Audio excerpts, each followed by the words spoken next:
thanks indeed for staying with us. The dailies gets our attention next as we are joined by Adeni Ifetayo, who is the public affairs analyst. He joins us virtually. Thank you indeed for agreeing to do this with us this morning, Mr. Ifetayo. Let's begin perhaps with the Nigerian News Direct. It says Dangote Refinery, you can only delay change, not stop it.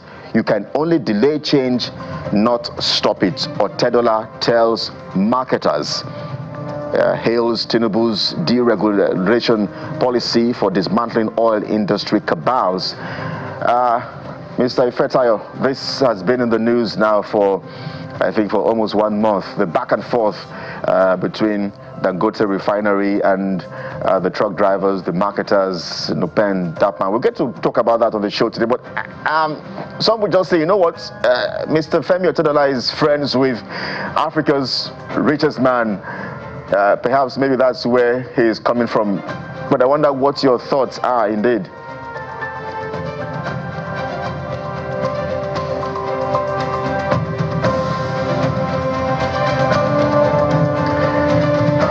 Mr. Ifetayo, perhaps you may have to unmute your mic so we can hear you loud and clear. I was asking, the main rider there for the Nigerian News Direct this morning, Dangote Refinery, you can only delay change, not stop it. Otedola tells marketers. But some would say, you know what, Otedola and Dangote are friends. Could this be a question of, standing by my friend?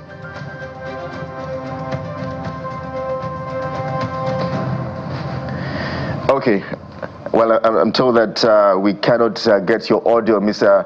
Adeni Ifetayo. Hopefully we can reconnect with you, hopefully, and get to unpack what your analysis and commentaries are this morning as we take a look at the Nigerian News Direct. But let's take a look at some other riders right there on that same paper while we try to see how we can reconnect with him. We have other riders there. Fubara declares peace after meeting with Tinubu. Remember, the governor was right there at the presidential villa yesterday. Some would say perhaps on a thank you visit, the kind of things that we see Nigerian politicians do. So he was right there at the presidential villa, thanking perhaps Mr. President for restoring the democratic rule in Rivers State after his suspension for 6 months. And hey, after thanking God on Monday, he's back at the presidential villa to say thank you to Mr. President. I'm trying hard not to express some of my reservations and concerns for the kind of things that we see our Nigerian politicians do. But hey, it is what it is. One of the issues that was uppermost in my mind after the lifting of the state of emergency was how the last 6 months had affected the people of Rivers psychologically, and it was one of the questions that I asked, and some of the answers that came through, even without a direct a question put through to the people of Rivers, was that they're thanking Mr. President for lifting the state of emergency, and we saw that also coming even from the governor.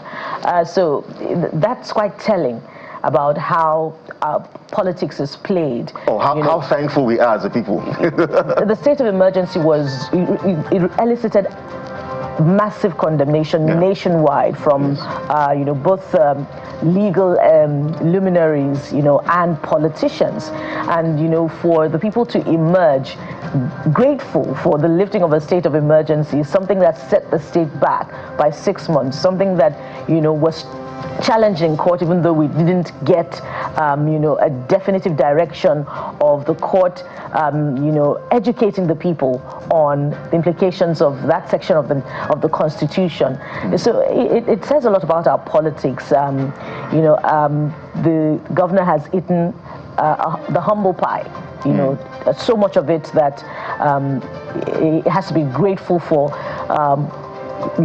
what has come to him, the leftover of what has come to him in terms of, the political share of the resources of River State. And a lot of what has gone through behind the scenes, we may not know. And, that's why some of the elders in Rivers are saying that they demand an explanation about what exactly happened between, the political godfather and political godson that brought Rivers to its knees politically. These are critical questions, to ask, such that in the future, the people will not be cowered in fear and be grateful, for high-handed politicking such as we have seen in Rivers State, by extension, the state of emergency. Yeah. Well, we'll see how the coming days get to play out, because really people say peace has returned, but some would argue that has peace really returned. Some would say that what exactly is the content of this latest agreement? You know how the FCT minister can be very particular about agreement is agreement. And so some would say that, you know what, so what's the latest, what's the content of this latest agreement which has been reached? If the first was breached before, it did not happen again, well, the coming months will tell, Bukola. Indeed. Let's go to the next paper now. We hope that our analyst is back. We hope that he can hear us now. But let's go right ahead to New Telegraph newspaper. And the headline coming through from New Telegraph is "Corrupt High-Profile Nigerians Risk Visa Ban, US Warns." And there's just one rider there that's, it gives an insight into the report. Says corruption fight knows no borders or limits on accountability. And there's a huge talking point as far as the fight against corruption is concerned in the country, with some progress on some parts, and you wonder where progress is as far as corruption is concerned when you consider high-profile politicians who are on trial for corruption. For instance, the trial of the former governor of Kogi State. The EFCC boss had in fact put his job on the line if that trial does not go through successfully.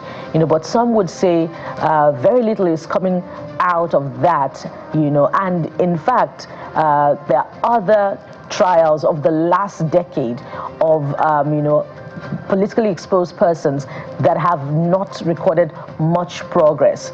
So the headline tells its own story. Kelly. Well, I think I mentioned this earlier when I was talking about the fact that just how independent are we. Do we really need the US to come help us fight corruption here? Do we need them to always threaten us like this before we know the right things to do? I don't think so. I don't think so. And then, of course, if we had built Nigeria to what it should be, or what it should be, do we need any threats as to, oh, you have to do this, so that, because they know that we will always run to those countries. They know, we are aware how we always want to run out for one thing or the other, for education. The elites, their children are their children always get to school there. In fact, some people even joked how even those who even own institutions, tertiary institutions, still send their children abroad for education, and then you wonder why. So I think it's a big slap. it's a big slap on us. But let's get to take a look at other dailies here for you this morning. This Nigeria's next 72 hours after resumption. Fubara meets Tinubu, says peace has returned to Rivers. 72 hours after resumption, Fubara meets Tinubu, says peace has returned to Rivers. I think we've hammered on that already yesterday and even today. But the other riders there, I think we could take a look at the rider perhaps just beneath the main rider there. It says Natasha, women's groups take battle against Senate to United Nations. Natasha, women's groups take battle against Senate to United Nations. I understand that Mr. Ifetayo has joined us again now with his audio. Mr. Ifetayo, I mean, you haven't missed out so much because we've done about 3 papers already. But let's begin with this perhaps Thanksgiving meeting with Mr. President and the governor. Getting to meet with Mr. President, Governor Fubara visiting the presidential villa, perhaps for a thank you visit for the 6-month suspension. You see the video on your screen there, Mr. Ifetayo, and our viewers. Is this a reflection of the kind of politics that we play in this part of the world? No, I mean Abuja, of course, but yes, saying he came for the Thank you, Visit. You will remember that just a day before the suspension, so the state of emergency was declared. The House, the Rivers State House of Assembly, they have already make a motion, to impeach the governor, which might also result into chaos and all of that. And of course, I was listening to Bukola, saying that I'm sure he was grateful for. They said half bread is better than none. That I was able to be back and they resolve everything politically. This is how far you can go. But I think in democracy, the man should have been left to do his job, what he has promised his people. But this is how it is in Nigeria. Sometimes it is Godfather that dictates how far you can go. It is Godfather that dictates what and what you can do, what appointment that you can put in place. But I'm sure since he's back now, he needs to recover the lost time and the last 6 months which are taking Rivers State backward. Forget about the state of emergency, because now you just need to galvanize whatever that is left, unite the people from all fronts, whether pro-Wike or anti-Wike, whatever it is, just make sure the state enjoy the dividends of democracy. Let me squeeze in this follow-up question just before we get your analysis and commentaries on the earlier newspapers we had looked at. Do you think that he's perhaps ready to join the All Progressives Congress, as it is whispered in some corners? No, I don't see that coming. I don't see that coming. Just like if you look at it, even when he was called back, if you are to be somebody who is desperate, to hold on to the power, I'm sure immediately it still took him even almost 24 to 48 hours before he resumed, and he just felt that let the will of God be done anyway. But I don't see him joining APC based on what we have heard from the filler. Just finish your time, but I stand to be corrected.